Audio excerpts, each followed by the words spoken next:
Thanks for coming in this early for this discussion. We have some people coming in, but we're going to get started for everybody who's online. Again, so the topic today is navigating the new era of molecular defined care in Alzheimer's disease, applying nuclear medicine to quantify neuropathology and improve diagnostic accuracy in the earliest stages of the Alzheimer's continuum. This has been presented earlier, people who arrived earlier, but please take a moment if you can to scan this QR code. You can take your mobile device, hold it up, point the camera at the screen, and click on the link that appears, and you'll be taken to a website where you can enter some information. And I think there's also the QR code at each of your seats. So welcome. I'm Dr. Nasrallah from University of Pennsylvania. We'll be joined by Dr. Gil Rabinovici virtually to present the second part of the presentation. And I'm joined on the podium here by Dr. Alex Drzezga from Germany, who will also help with the Q&A. I want to thank PeerView and Eli Lilly for supporting this event. There is online a pre-event survey which you can complete. And we're going to have polling questions throughout the talk, which you can participate with using your audience response clickers, which are at the tables around the room. And lastly, again, please do submit your questions. We'll be able to get to them at the end of the talks. This is a bit more information. Okay, here are our goals for today. We want to equip you with skills to help integrate PET imaging into your clinical practice to improve the early detection and diagnosis of Alzheimer's disease. We want to provide tools and knowledge needed to appropriately apply quantitative analysis to augment the visual interpretation of PET imaging. We have a series of polling questions, pre-polling questions we're going to go through at this point. Here's the first question. Your patient is a 75-year-old woman with mild dementia and mild resting tremor. An FDG scan showed decreased metabolic activity in the occipital lobe and preserved posterior cingulate uptake. What is her likely diagnosis? There are 5 selections for you to make.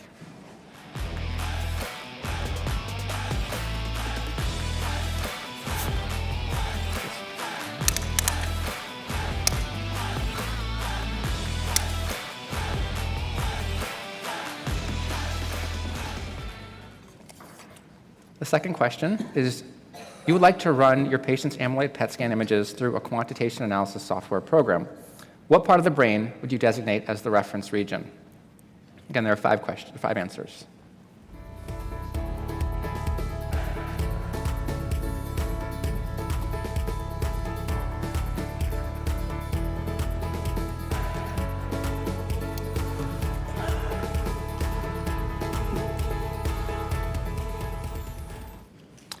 The third question is, you are reading a fluoroscopy PET scan to determine whether it is positive for Alzheimer's disease. Which of the following patterns would you be most likely to identify as positive? So please choose the best pattern.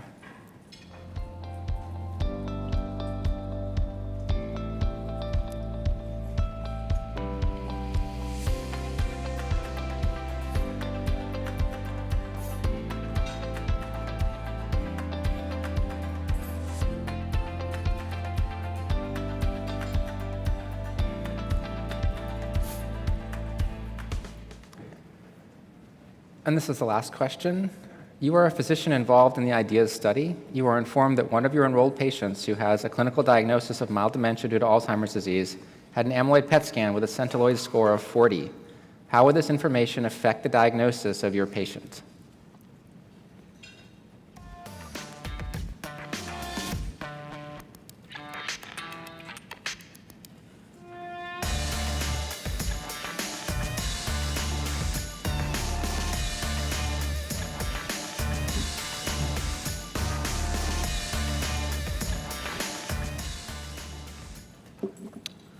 Okay, thanks for answering those questions. We're going to go to the first workshop now, which I will present.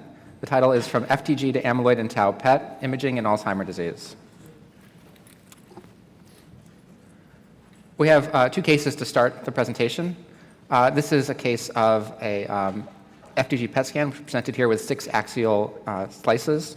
It's a patient who presented with mild dementia that had a predominant language impairment, but also some memory impairment. These symptoms presented about 3 years prior to this scan, and a preceding brain MRI showed just a little bit of diffuse volume loss. So take a look at this scan, see what you think about where you think abnormality may be and what the diagnosis may be, and in addition, what kind of certainty you have in that diagnosis. Are you sure of what the cause underlying this disease is? The second case is actually a set of 2 different amyloid PET scans. 4 on the left go to one scan. The 4 images on the right go to a second scan. We're going to talk about how amyloid PET can be used to understand the etiology of neurodegeneration and how this can be used for prognosis. Okay. Alzheimer's disease is a progressive neurodegenerative dementing disease which is characterized by usually a predominant memory impairment. There are 3 clinical stages, broadly speaking. The first is a preclinical stage where there may be brain changes related to the disease, including deposition of amyloid protein, but there are really no clinical symptoms. The patient is acting and functioning completely fine. In the mild cognitive impairment phase, there are some mild memory and other thinking problems that are greater than expected for the patient's age and education level. These can be detected by a physician doing cognitive testing, for example, but these symptoms do not interfere with the patient's ability to function in the world. And lastly, there's a dementia phase where cognitive deficits interfere with the patient's functional activities. Alzheimer's disease is caused by abnormal protein deposits in the brain. One key protein is amyloid plaque, which deposits in these extracellular neuritic plaques, which you can see in this top panel surrounding some neurons. There's also soluble beta amyloid, which is unhealthy for the brain as well, and it may actually contribute more to the pathogenesis of disease, but we don't image that directly. Second, there are tau neurofibrillary tangles, which are intracellular inclusions of tau protein. These are, in Alzheimer's disease, a mix of 3-repeat and 4-repeat tau protein, which is important to note in terms of how the radiotracers behave and interact with them.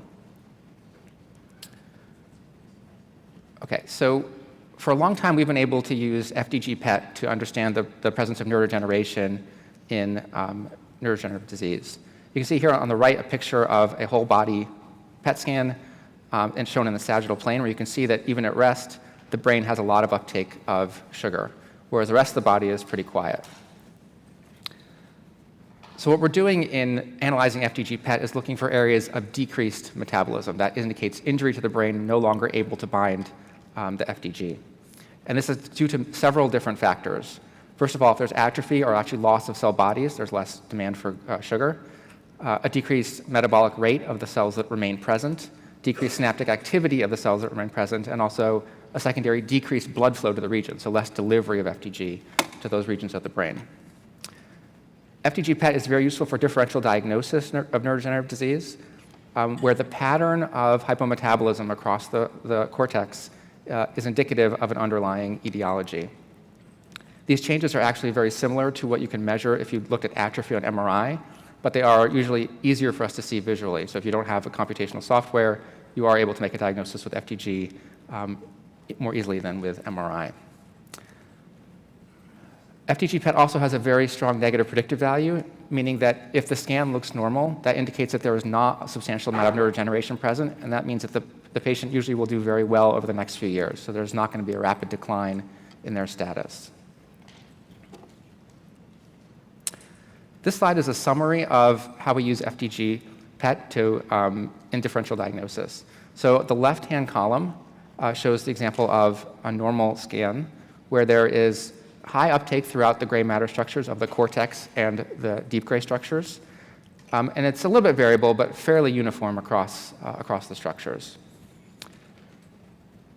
In Alzheimer's disease and dementia with Lewy bodies, there is a posterior predominant hypometabolism pattern that involves the temporal and parietal lobes. It's usually fairly symmetric, so usually both sides are affected relatively equally. One key difference between these two diagnoses is in the posterior cingulate gyrus. This is a characteristically involved region of Alzheimer's disease and characteristically spared in dementia with Lewy bodies. So you can see in dementia with Lewy bodies this little dot of preserved activity surrounded by a sea of hypometabolism, yielding what's called the cingulate island sign. Dementia with Lewy bodies also has hypometabolism involving the occipital lobe, which is not a region involved in other neurodegenerative dementias. Frontotemporal degeneration is a very nice disease in that it tells you where to look for abnormality. You can see here that there is a frontal lobe and anterior temporal lobe hypometabolism.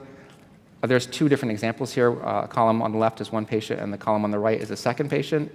The column on the left shows you that this actually can often be asymmetric, most frequently involving the left side when that happens. In cases of FTD, you have preservation of posterior cerebral metabolism.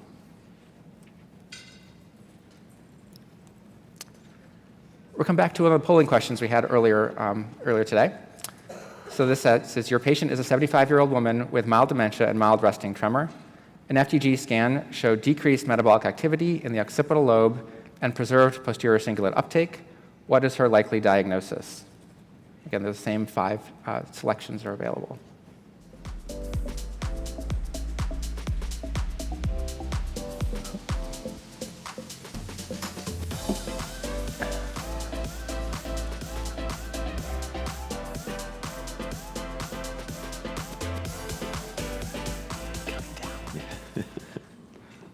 All right, and here's the selections from the group. The majority of the group selected Lewy body dementia, which is the correct answer. That was the favorite choice at the beginning, but we see that there was an improvement. Okay. Sometimes when you're analyzing FDG PET scans, it can be challenging, and it can be helpful to use automated analysis tools to give you additional information or additional look at the brains. This is one example where the patient study that you're interpreting was compared to a group of age-matched and sex-matched controls.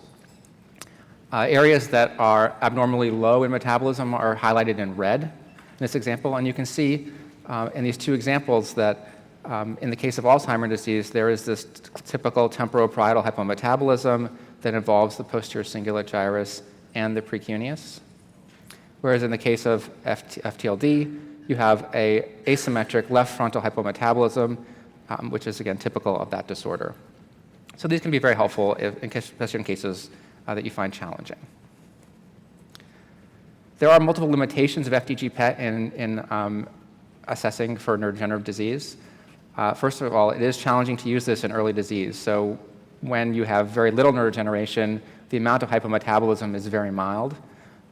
Also, you're looking for an inverse signal. So instead of detecting something that is appearing for new that indicates disease, you're looking for the loss of something that has always been there, which is a little bit harder task for us. There are also atypical neurodegenerative diseases. So even though I've told you the typical patterns for Alzheimer's disease and other neurodegenerative diseases, each of these diseases can present in an unusual way that actually may even mimic one of the other diseases. So even if you do everything correctly in terms of your interpretation, you could still make the incorrect diagnosis. There are also additive effects of co-pathology on FTG uptake in the brain. So this is just a measure of injury to the brain. It doesn't matter what caused it. It's not specific for neurodegenerative disease. So any source of thing that would cause that injury, whether it be a stroke, a mass, or anything else, can result in changes in the pattern. And they will superimpose upon each other, and it could make it difficult to understand the underlying neurodegenerative pattern if one is present. And lastly, of course, this is a measure of end-stage injury to the brain. The cells are dead. And at this point, it may be too late to intervene to restore function or change the disease course if you're detecting it already on FDG PET. So we would like some earlier biomarkers. So let's talk about these biomarkers that let us understand the neuropathology underlying Alzheimer's disease. Kind of a summary of what we're going to show is that there are 3 critical biomarkers that define Alzheimer's disease. The first is amyloid, or A. The second is tau, or T. And the last is neurodegeneration, or N. There's multiple ways to measure each of these biomarkers. Amyloid and tau can both be measured by PET studies, CSF measures of proteins, or plasma measures of the same proteins. Neurodegeneration can be measured by FDG PET. by MRI and also by CSF or plasma measures of certain proteins. So we'll go into a little more detail about these two important biomarkers. This is a very popular slide when we're talking about Alzheimer's biomarkers. And what it does, it shows you the transition of these biomarkers. So what we do know is that they are, people are normal. They don't have abnormal biomarkers until they become abnormal. And they happen in a particular sequence over time, meaning that the first things that change is you get deposition of abnormal amyloid in the brain. This is followed by deposition of tau protein, and then by neurodegeneration, and then followed by the actual cognitive decline over time. The slide that I took actually is from 2010, which actually preceded the invention of tau PET, which is why tau PET is not listed on the slide. So amyloid PET. Amyloid PET has been around for about 20 years, and there are 3 tracers that have broad clinical approval around the world: florbetapir, florbetaben, and flutamidamol.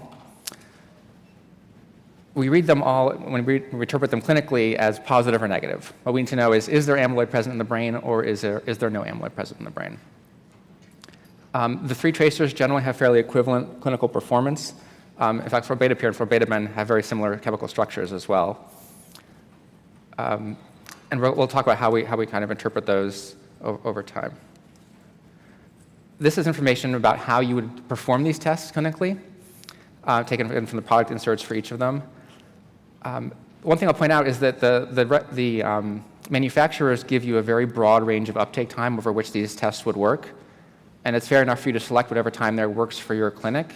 But what you do want to do is you want to pick one time for your site, right? So if you have people who are coming back for multiple scans, or if you want to compare quantitation methods, you want to make sure that you are picking at the same uptake time. Otherwise, you're going to start affecting your ability to detect longitudinal change, and it'll affect the actual quantitative measures you may derive. So try to pick one timing for your site. This is not a reader training session, but I'll go over briefly how we interpret these. These are 4-axial images from a negative florbetapir scan. Now, I say negative, but you can see that there's actually a lot of tracer activity on this slide, right? You can see all this dark, activity. But this activity is actually present just in the white matter of the brain, and this is a known off-target binding of all of the amyloid PET tracers. What we want to know is there presence of cortical amyloid? And in this case, you can see that the cortex is actually negative. And the way we set ourselves up for this is we look at the cerebellum. The cerebellum is not affected, does not deposit amyloid in Alzheimer's disease, so this is a negative control region.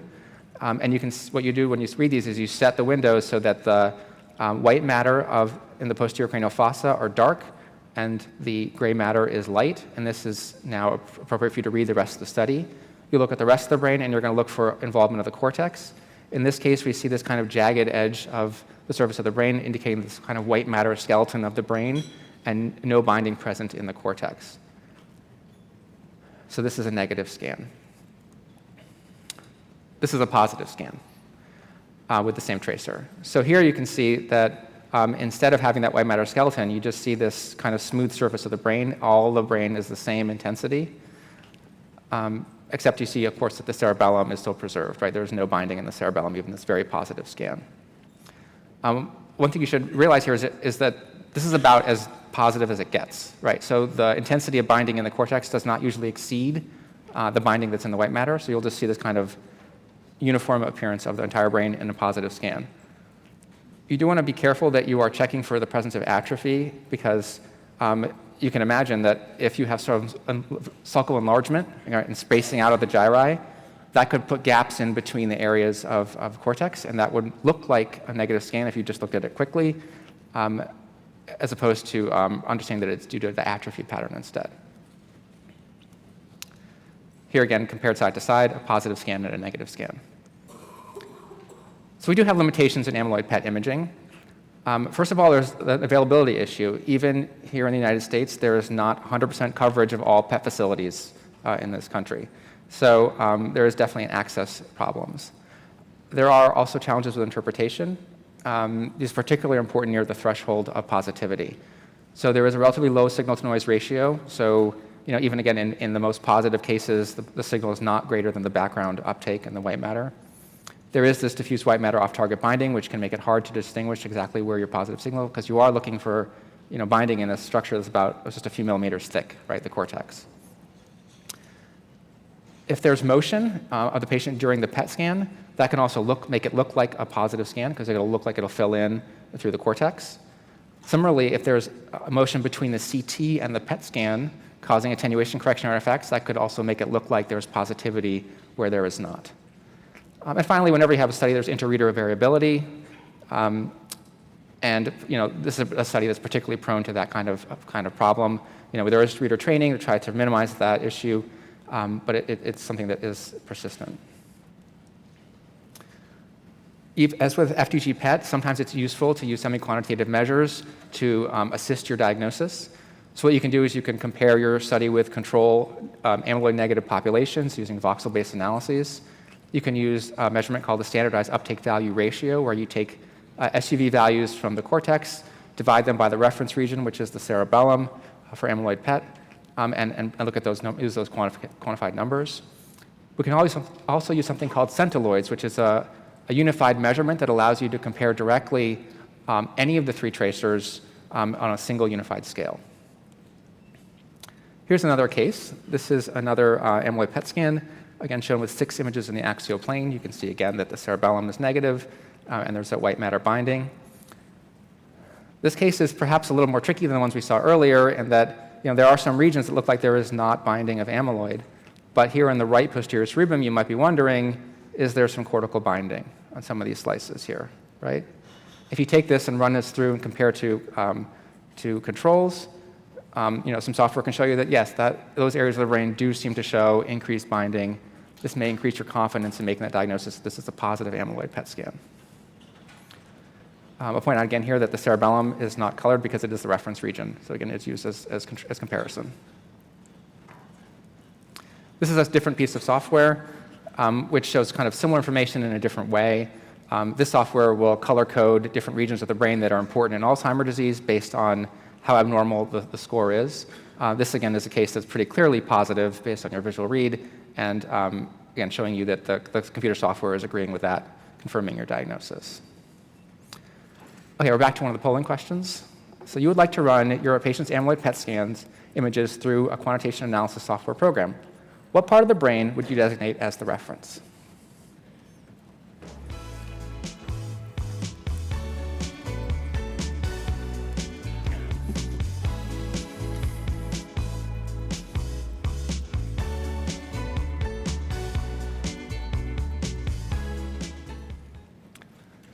Okay, the cerebellum.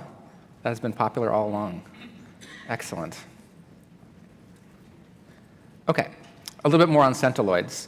So again, this is a common measurement scale. You can mathematically transform your SUVR data from your own scanner, your own patients, to this reference, and it allows you to directly compare Fl-beta here, Fl-beta Ben, and flutamidamol scans across each other. Through a lot of different research, we know that the cutoff of about 24 or 25 centiloids is the transition from negative to positive. This example here just shows you some cases that were transformed, and also emphasizes that the studies that the readers had the most trouble with, here shown in green, are again right around that cutoff point. So it can be very useful in terms of helping you make a diagnosis of positive or negative. This slide is again just to emphasize again that the errors that are made in diagnosis tend to be around the borderline of positivity.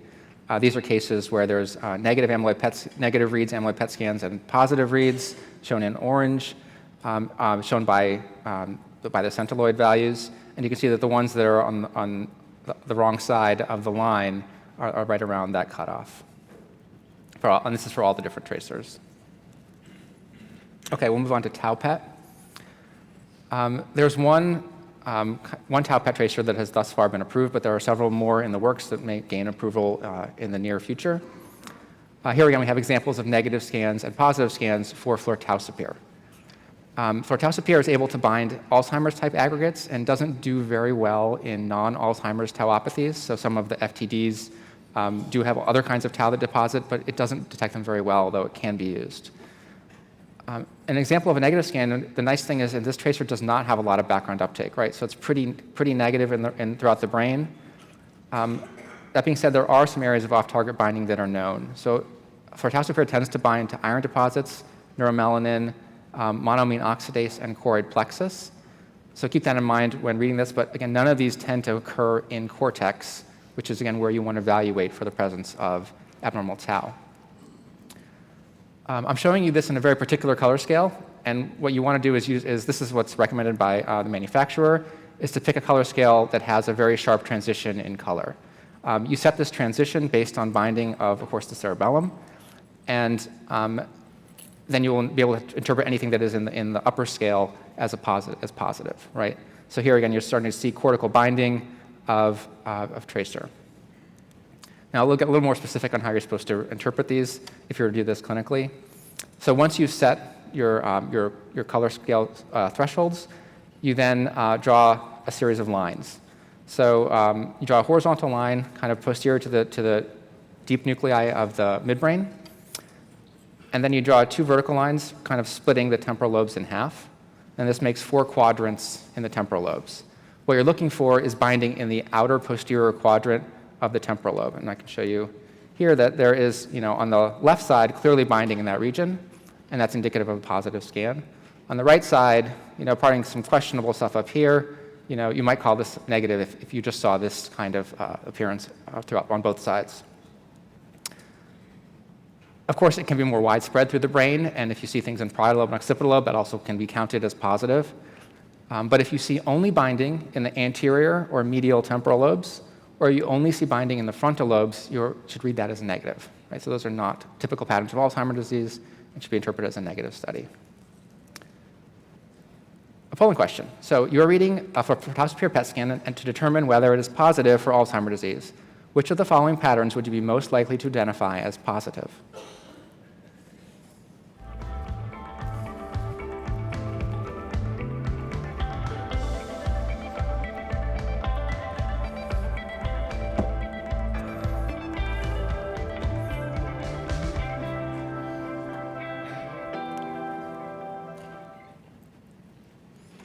Oh boy, let's see. It's hard for me to read this. Which most likely to identify as positive. So increased binding in the medial temporal, anterolateral temporal lobes, that is usually a negative scan, and you want it to be outer or posterior. So if you see increased binding in the parietal neocortex and occipital neocortex, which is answer 4, is indication of positive scan. Again, not frontal, not anterior medial temporal, posterolateral temporal, and occipital parietal. Okay, let's come back to FDG PET. How does FDG PET fit into your diagnosis and your armamentarium in the area of amyloid and tau? FDG PET is one of the tracers that can actually provide you positive information of a differential diagnosis, right? Amyloid and tau PET tell you whether or not these proteins are present. Tau PET does have some information about severity of disease, so the distribution and the intensity of uptake can have information about how much injury is present, whereas amyloid PET is not very good at predicting future decline, especially when people have dementia. FDG PET is the best imaging test to evaluate for dementia with Lewy bodies, again, because of that singular island sign, and generally a relative lack of atrophy on MRI. So it's again, a very important test for evaluating for DLB. We're also lacking tracers that specifically target the pathologies present in FTLD and dementia with Lewy bodies. People are working on those, but they're not generally available. So, again, FDG PET can provide you information on these diagnoses. And of course, it's widely available and a relatively inexpensive test. So it can be useful to as an initial test or as problem solving in diagnosis. Okay, let's get back to the cases that I showed you at the beginning. This is that 81-year-old female patient with an FDG PET scan, a language predominant cognitive decline. So again, if you look at these studies, you can see that there is some hypometabolism in the brain, with the kind of left side a little worse than the right, and the frontal lobe being the most prominent area of abnormality, right? Temporal lobe's also a little abnormal. Let's put some quantification here. So we'll run this through our analysis software, and it will kind of confirm what I just pointed out, right? So again, the left frontal lobe showing the most prominent hypometabolism. It also kind of says that the kind of the precuneus area is a little bit affected as well. And you might wonder, is that spreading from towards the back, which can happen, or is that telling you something different? What do you think this diagnosis is? How sure are you? Let's get some more testing, perhaps. So we can get an amyloid PET scan. This is a 4-beta Ben scan in this patient. Here again, you don't see difference between the gray matter and the white matter. So this is a positive 4-beta Ben scan. Maybe you want to get a tau PET as well. Here you can see binding that's present in the posterior lateral temporal lobe, also in the parietal lobe. Now, it is more prominent in the frontal lobe, and that does match where we see our abnormality in FDG PET. That's expected. That matching is somewhat expected. But it is also present in the critical regions that I mentioned, the parietal and posterior lateral temporal lobe. So this will be read as a positive tau PET study. So this patient has amyloid positivity, tau positivity, and the presence of neurodegeneration from FDG PET. So this is a fairly advanced case of Alzheimer's disease in terms of biomarkers. The second case, right? These are, again, two different studies. The scan on the left, hopefully, when you look at this, you'll feel that this is a positive scan. You'll read this as a positive scan at this point. The scan on the right looks better, right? And maybe you would read this as negative. Maybe we can add some analysis to that. So we have the surface projections from the analysis program, again showing you the sample example on the left has evidence of some binding of amyloid, and the one on the right has definitely less, and maybe this you can consider this artifact. Usually the software will show you a little bit of things that are not regional, even when in negative cases. So what's going on here? We have a positive and negative scan. This is actually the same person, and the positive scan was acquired first. It's a patient who was treated with anti-amyloid therapy. So this is something we have never seen before these therapies are available, is a reversal of amyloid positive status, right? It always progressed from negative to positive, and people would stay that way. So this is a new development, which is very exciting. And Gil is going to talk in our next session about more implications of amyloid and tau PET in clinical use. He's going to do that right now.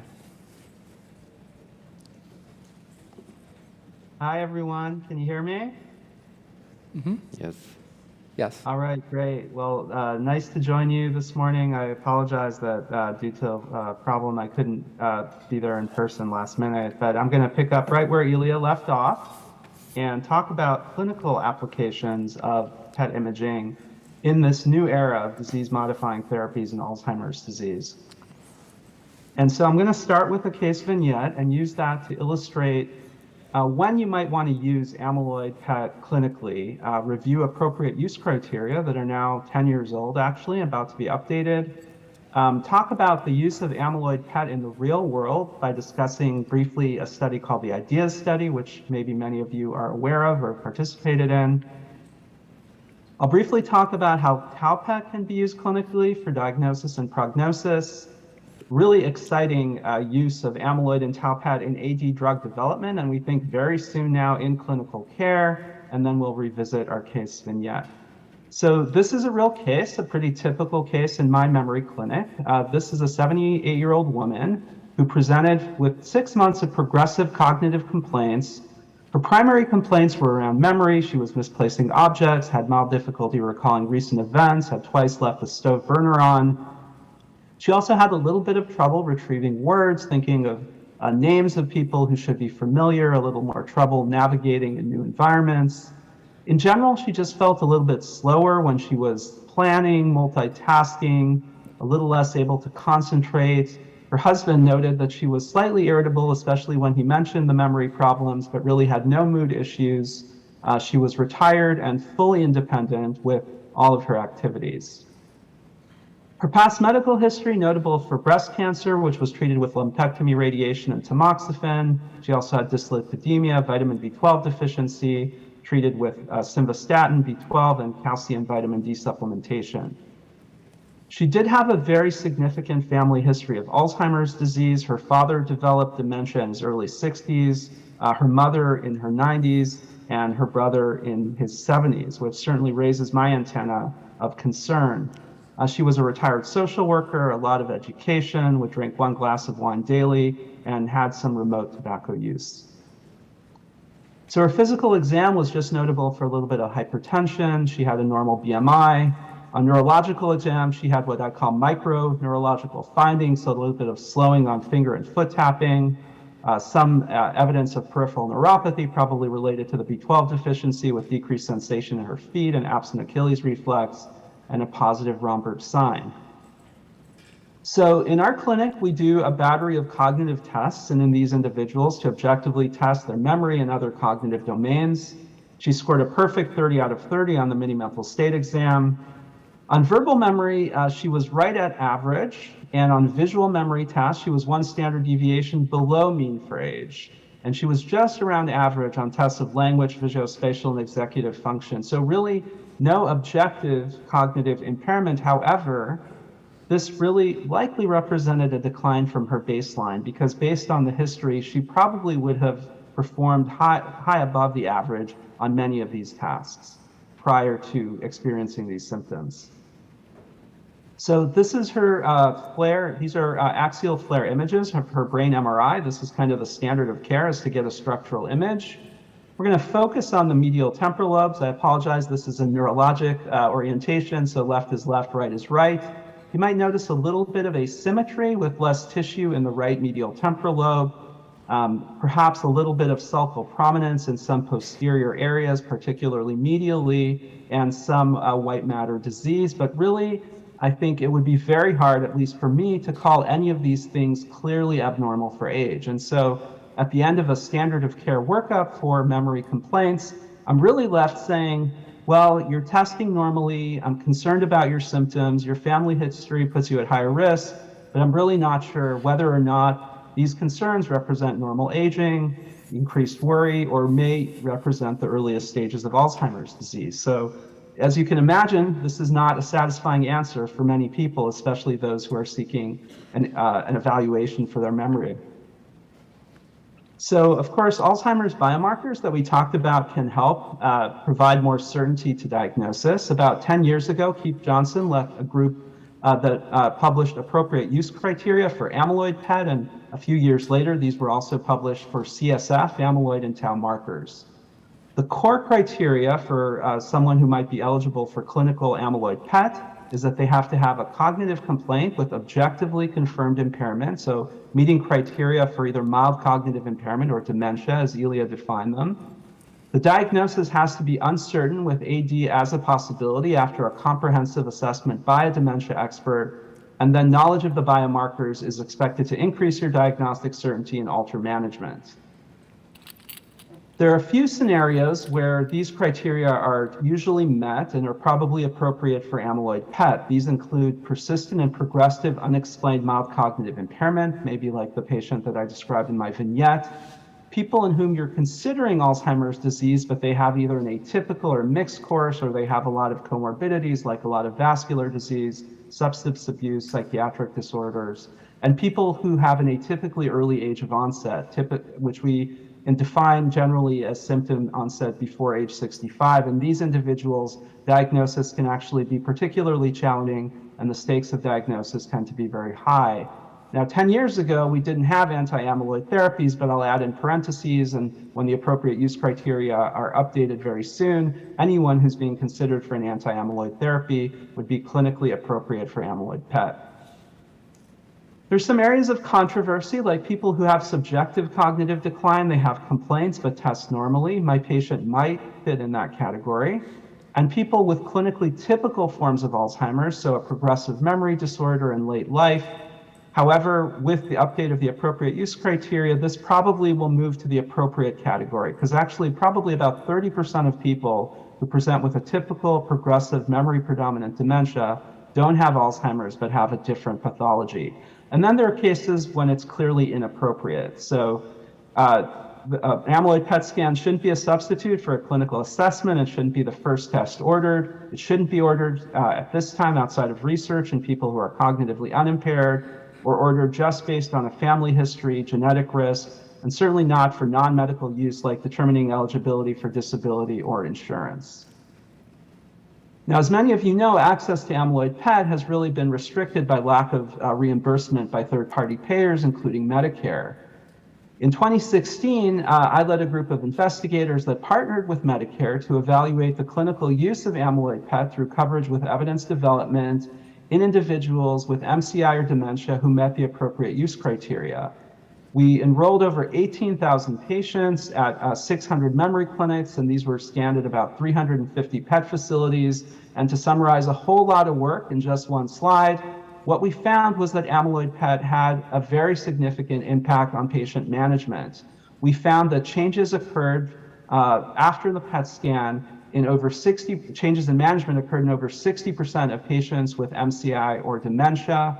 This was more than double the 30% change that we were looking for. These included changes in the use of dementia medications, other medications that treat neurologic conditions, referrals for counseling, for future care. So really important changes in management that the amyloid PET scan was associated with. There was a change in diagnosis in over a third of patients, and then 25% actually the diagnosis changed from Alzheimer's to a non-AD cause after the PET scan when the scan was negative, and then about 10% from a non-AD cause to AD when the scan was positive. Now, Medicare was also interested in longer-term health outcomes, so we looked at 12-month hospitalization rates and found a very small reduction, about 4.5% relative reduction in 12 months hospitalizations in people who were in IDEAS compared to a matched group of Medicare beneficiaries who did not have amyloid PET. This fell short of our 10% relative reduction goal, and we found really no impact on emergency room visits and a neutral effect on overall costs. So it's unclear if these findings will change the needle in terms of Medicare reimbursement, but of course the big changer, and something I'll get to in a few slides, is the emergence of anti-amyloid therapies, which completely changed the landscape in terms of clinical utility. Now, in IDEAS, we also have an opportunity to understand how amyloid PET might function in a real-world setting. And one of the things that our group has been very interested in is quantifying about 11,000 PET scans that were archived from the IDEAS study. We developed a lab-specific pipeline to quantify these images. I won't go into the details for time, but this has been published, and you have the reference here as well as the source code for this pipeline. Basically, it enabled us to do MRI-free quantification and derive these centiloid values that Ilya referred to in IDEAS scans. And so one of the important questions that we were interested in is how did nuclear medicine or radiologists in the community read these scans, and how did their local reads compare to quantification? What you see here on the right is a density plot of centiloid values from the IDEAS study. Here is this 24 centiloid threshold that Ilya discussed. So you can really see a bimodal distribution with a cluster of negative scans with a mean of around 0 centiloids, and another cluster of positive scans with a mean of about 75 centiloids, which is just about right for MCI or early dementia. But really importantly, the local physicians, even though they had limited experience generally with reading amyloid PET, did very, very well. There was 86.7% agreement between a quantitative classification, meaning a centiloid value greater than 24 for a positive scan or less than 24 for a negative scan, and the local read. This translates to a Cohen's kappa of about 0.72. You can see in 54.5% of cases, were classified as positive both on visual read and quantification, 32% negative on both. And you can see about an equal number of scans were discordant, where the visual read was negative, but the quantification was positive, or vice versa. And when we look at the centiloid values in concordance scans, scans that were visually and quantitatively concordant, you see again a very tight bimodal distribution, and the discordant scans kind of span the spectrum of centiloids, but most are clustered around this threshold of 24. So this really reinforces what Ilya says, which is borderline scans are the hardest to read visually, which is not a surprise. Tau PET, as Ilya said, is actually quite specific for Alzheimer's disease neurofibrillary tangles and doesn't pick up tau in other disorders. And so it can be very useful for differential diagnosis. This is a study from Rick Ossenkoppel looking at a large multi-site international cohort of individuals who are either controls or have a variety of different dementia diagnoses.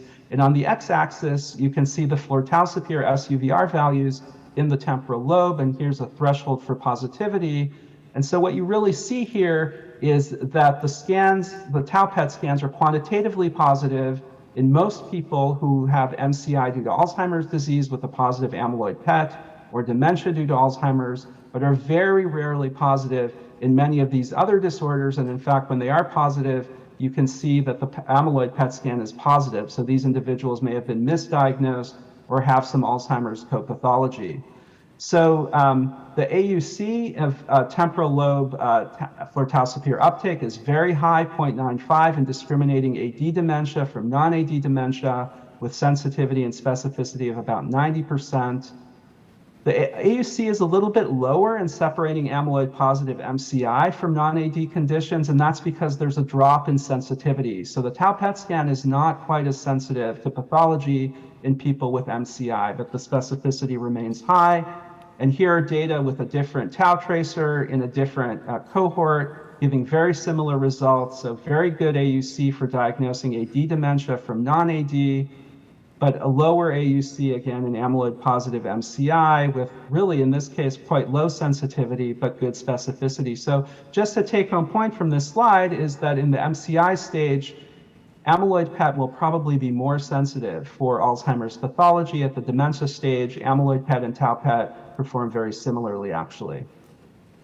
What tau PET is really good at, however, is helping with prognosis. So there really isn't a very good correlation between the amount of amyloid and prognosis in terms of future cognitive trajectories. But with tau, the more tau there is, the greater the clinical decline that we see. And I'll demonstrate that in a couple of ways. This is a study actually looking at fluorotaucipir performance in predicting a longitudinal cognitive decline in a couple of clinical trials. So these are different cognitive or functional measures. And what you see in orange are individuals who had an advanced tau PET AD pattern, meaning they had binding not only in the posterolateral temporal lobe, but also usually in parietal or frontal lobe.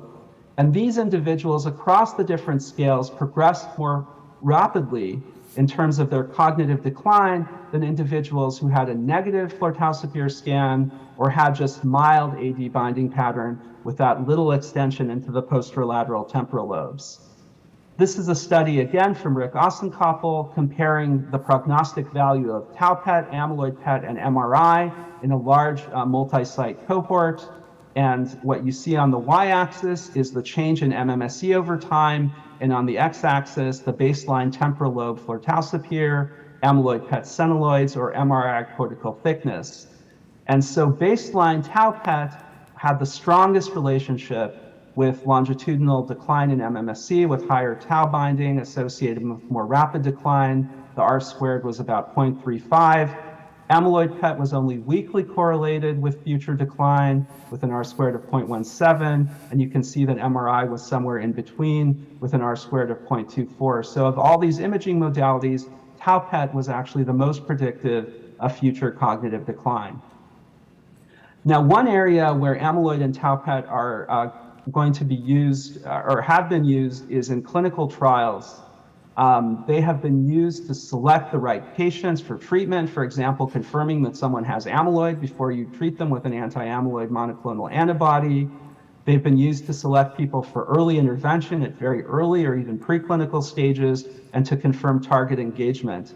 This is a very famous figure with one of the early antibodies, aducanumab, showing a dose-dependent reduction from baseline with 1 year of treatment with higher doses associated with more rapid clearance of amyloid. And this was confirmed in a phase 3 study showing that individuals who were treated with placebo had slight increases in their amyloid PET. And in 2 separate phase 3 studies, low dose in blue and high dose in purple was associated with quite dramatic reductions in amyloid PET. Now, for a variety of reasons that I won't get into, the clinical outcomes in this study in terms of cognitive benefit were a little bit unclear, but just last year we had a clearly positive trial of an anti-amyloid monoclonal antibody called lecanemab, which clearly showed that amyloid removal was associated with a slowing of cognitive decline. The primary outcome measure in this trial was the clinical dementia rating sum of boxes, which is a 0 to 18-point scale that measures cognition and function, so things that are very clinically relevant to patients. And what you can see is that individuals who were treated with lecanemab had significantly less decline, actually 27% slower decline than those who were treated with placebo. These are secondary outcomes in this phase 3 study that was published last year in the New England Journal. This is amyloid PET burden. So like with aducanumab, a dramatic reduction in amyloid PET with treatment compared to placebo, and across different cognitive and functional scales, again, a significant slowing of decline in patients who were treated with lecanemab compared to those who were treated with placebo. The last study that I want to talk about is what I call the next generation AD clinical trial, which is a phase 2 study that was done with another anti-A-beta monoclonal called donanemab. This is an antibody that specifically targets amyloid plaques. The others target more intermediate forms of A-beta aggregates. And there were two really innovative aspects of this trial. One was that only patients who had intermediate tau PET uptake at baseline were included.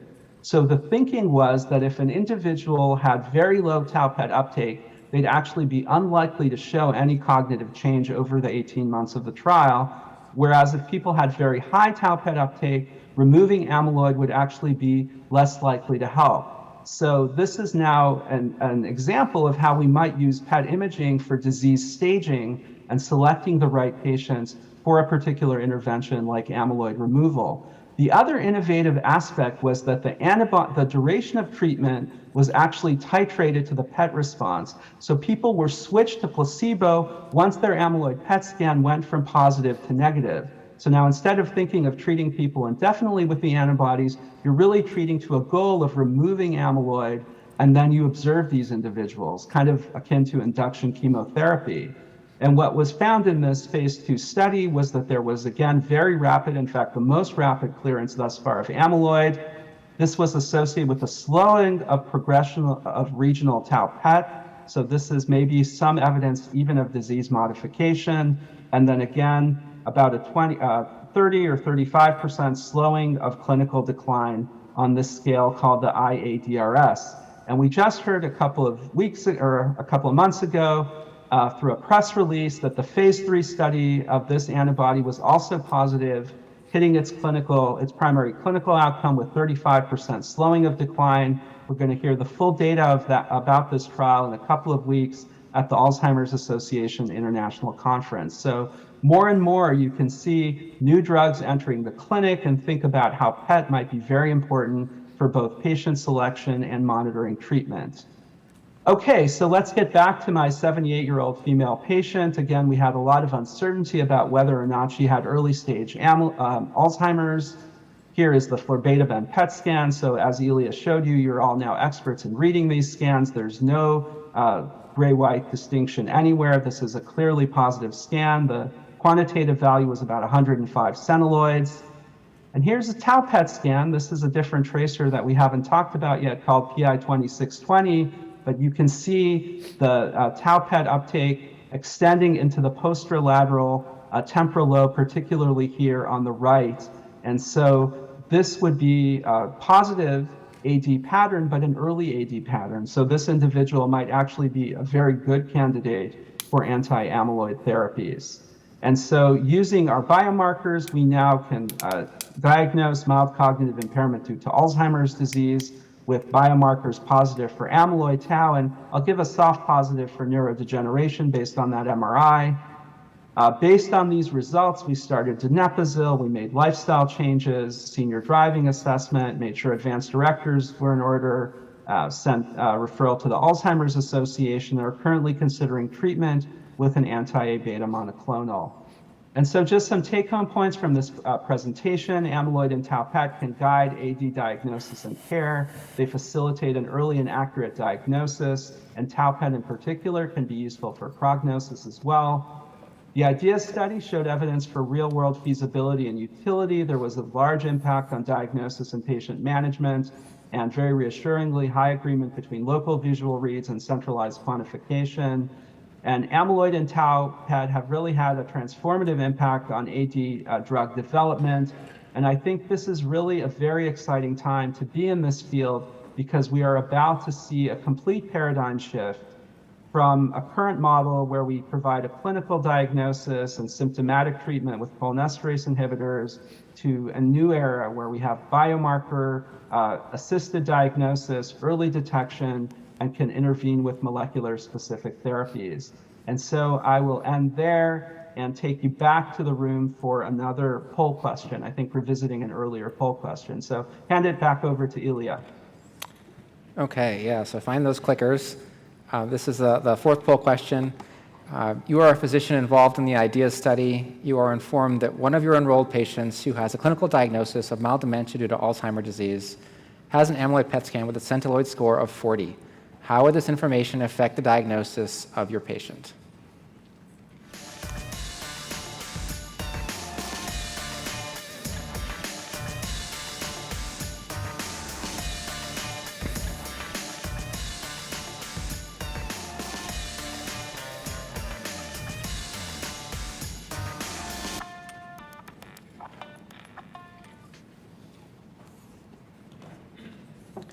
Okay, and the top answer was number 2 at the end of the session, which is excellent.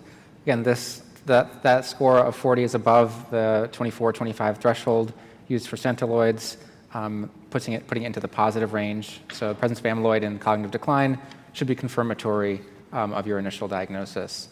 And that was a nice improvement over the course of this talk. Oh, sorry, go back.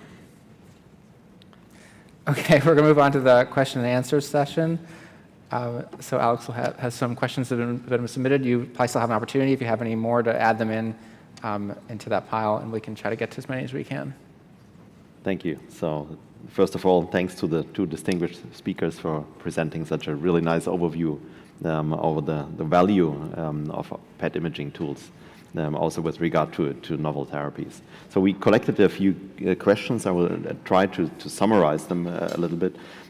What repeatedly has been asked here is about the optimal sequence of the biomarkers in Alzheimer's disease. I may try to summarize our current knowledge here, and you may want to correct me if I get that wrong.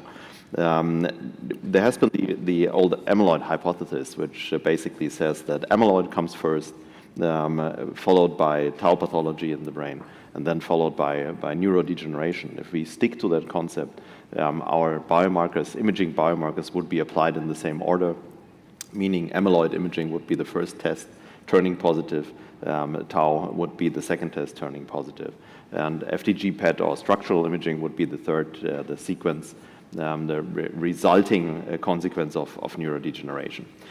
It looks like, we have to say, that the current biomarkers that we have available actually fit into this scheme. This may not necessarily reflect the order of pathologies, we have to be clear about that, but the order of sensitivities of the tests. An important point here is the so-called PART phenomenon, which has been quickly touched also with regard to how we should read the tau PET scans, because there is a phenomenon which is called or referred to PART. This is primarily age-related tauopathy. These are tau aggregates in the mesial temporal lobes that are found in quite a number of elderly subjects without any amyloid in their brain. So that basically turns a little bit around this order of biomarkers. And that's also the reason why, according to also the package insert of the approved tau PET tracer, we should not read these findings as tau positive in the meaning of typical Alzheimer's disease. It's much discussed if this is normal, and there are also findings or studies published that this tau in the mesial temporal lobes also has an effect on episodic memory, but it seems to be required that amyloid is present before tau is spreading to isocortical regions. That's the first, the order. Alex, can I provide a neurologist perspective on that question? Would that be okay? Go ahead. Okay, so so the standard of care in neurology in assessing memory disorders is an MRI first or CT scan, and so the biomarkers that we have are really just able to detect amyloid and tau in Alzheimer's. But when I see a patient, of course, there's a broader differential diagnosis, and so we start with structural imaging because we want to exclude any structural lesions, stroke, masses, etc. That would significantly change care. And also the MRI can provide information about vascular injury and about different atrophy patterns, similar to what you saw with the different FDG patterns with MRI. Different neurodegenerative diseases show different atrophy patterns. So we start with an MRI scan. And then, if you want to do molecular imaging, a lot depends on the clinical question. And so if AD is on your differential, you may want to order amyloid or tau. It's high on your differential. But if you're thinking more, for example, in the frontotemporal dementia spectrum, the FDG is much more versatile in that it will tell you information about a lot of other neurodegenerative diseases. So I think you really need to fine-tune your your testing algorithm to the specific clinical question that you're starting to answer. Now, in terms of amyloid versus tau PET, amyloid PET is more sensitive to early disease, as Alex said, because of the sequence of biomarker changes. That said, amyloid PET is also positive in about 25–30% of cognitively unimpaired older adults. It's much rarer to have positive tau PET in someone who is cognitively unimpaired, and if they do have positive tau PET, they're at very high risk of declining. And so tau PET has more specificity for clinically relevant AD pathology. And so again, I think this is stuff that we're going to have to work out, but there may not be one path fits all order of testing, and you may really want to fine tune the sequence of testing to the question that you're asking. Just one more thing is that sequence of biomarkers is Alzheimer's disease specific, right? Other pathologies will have their own sequence of biomarkers, some of which we can measure, some of which we can't measure. Hopefully in the future we can measure them, but move on. Thanks a lot, yes. Referring to what Gil just said, there has been a publication recently by the EANM on the order of biomarkers depending on the specific questions that did not yet include tau, as it's not broadly available everywhere, but also included in a way this idea that you should look at the clinical syndrome. And of course it starts with exclusion of non-neurodegenerative abnormalities by MRI. The idea then would be, if you tend to think it might be Alzheimer's disease behind it, you would start with amyloid imaging in a perfect world where you have all these traces available.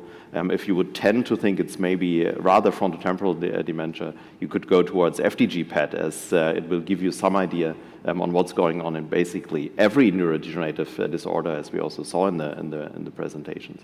And as soon as you would think there might be a movement disorder involved, so any movement disorder symptoms, which might also include hallucinations, fluctuation of symptoms.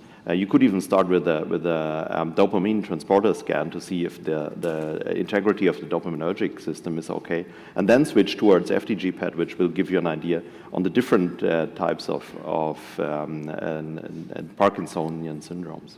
But to follow up on the questions also a little bit, apart from the sequence of the biomarkers, question was also how does it all refer to fluid biomarkers, CSF biomarkers, or the recently introduced plasma biomarkers. We had a lot of discussions already at this conference here on that topic also, and there seems to be a feeling that the plasma biomarkers, as soon as they will be broadly available, could be tests for screening, as they will be easily available, they will be probably cheaper. They may also be more sensitive with regard to detecting early amyloid, but they will not give us an idea on the extent of pathology. So maybe an important take-home message is the fluid biomarkers reflect dynamic processes, activity of a pathologic process, whereas the imaging tests reflect the status and the extent of pathology in the brain. And that's not the same, but we might use the fluid biomarkers, specifically the blood biomarkers, for screening, for selecting subjects then selected for imaging tests, and then maybe selected for therapies in that way. The correlation studies comparing the two have a sort of an L-type correlation, so they show an early decline in the fluid biomarkers, which stay stable for a while, and then they show a change in the imaging biomarkers, reflecting that the aggregation process, which is captured by the imaging tests, versus the dynamic pathology, which is reflected by the CSF and the blood biomarkers. But this is also still up to more research on how we would order these tests in the future. We believe they are complementary and not providing the exact same information. Okay, any more comments from your side to the fluid biomarkers, maybe? I'm okay. Yeah.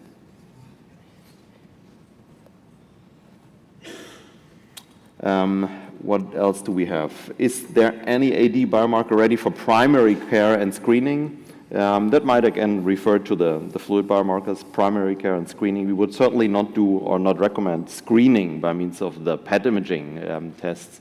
That also was commented on by Gil in the appropriate use criteria, that it would not be used for screening in subjects without any symptoms. Yeah, Alex, I agree. So I think the blood biomarkers will be the most accessible to primary care. I think we aren't recommending screening of the general population in the sense that if people don't have symptoms, we're not recommending testing to see if they have AD biomarkers. At this stage, we really are recommending these tests only in symptomatic people. And if someone does have cognitive complaints and a positive blood biomarker, at that stage, the primary care physician might want to refer them for more assessment with a memory disorder. The other important thing, though, to remember in primary care is that if someone has cognitive complaints and their blood test is negative for Alzheimer's, it doesn't mean that they don't have some other disorder that is causing their cognitive changes. And so it's, again, very important to understand that not all cognitive disorders are Alzheimer's, and the blood biomarkers are looking very promising for detecting amyloid and tau, but you still need that clinical assessment, shameless self-promotion for the neurologist or, other dementia specialists in order to really understand what's going on with the patient. The blood test or PET scan is not a substitute for that. It's complementary to that. So we are supposed to stop soon. I might have one last question, maybe also to Gil again, who showed this discrepancy in a small number of cases who were read positive or negative by visual read, but quantitatively had the inverse result. I can imagine that, let's say, in subjects with atrophy, you might read them falsely negative because they would look like the typical white matter pattern. It's more hard to imagine how you would read someone falsely positive. At the same time, that's more dangerous because we would include subjects maybe into trials who are not actually amyloid positive. Do you have any comment on that, how that occurred, or who was right actually, the quantitative read or the visual read in that situation? Right, well, that's a very good question because, of course, both visual reads and quantification have potential pitfalls. So what was very nice is to see that they agreed most of the time. I think that's nice cross-validation for both. I think it's an excellent question. What were some reasons for discordance? Was the quantification wrong because there was a lot of atrophy and the centiloid value was driven down? Was the visual reader wrong? So we haven't yet dug into that, but that is absolutely something we plan to do, is to look in depth at these. And I know actually that the manufacturers that help support the IDEAS study are also interested in looking at these scans so that they can actually learn from them and even further improve their visual training programs, specifically by identifying some difficult cases or discordant cases on IDEAS and learning how to improve training based on that. So we think this is going to be a real goldmine for understanding the use of PET in the real world. And I should say that we will be making both the clinical data and the images from IDEAS available to the research community through the Global Alzheimer's Association Interactive Network. People will be able to apply to download these scans and the clinical data that goes with them. So if there's anyone in the audience who's interested in digging into these images, those opportunities will be available. Very good. Very important information at the end. So again, we would like to thank the two excellent speakers. I think the audience coming here early in the morning, and also the audience following that presentation online. Thank you very much. Have a good day. Okay.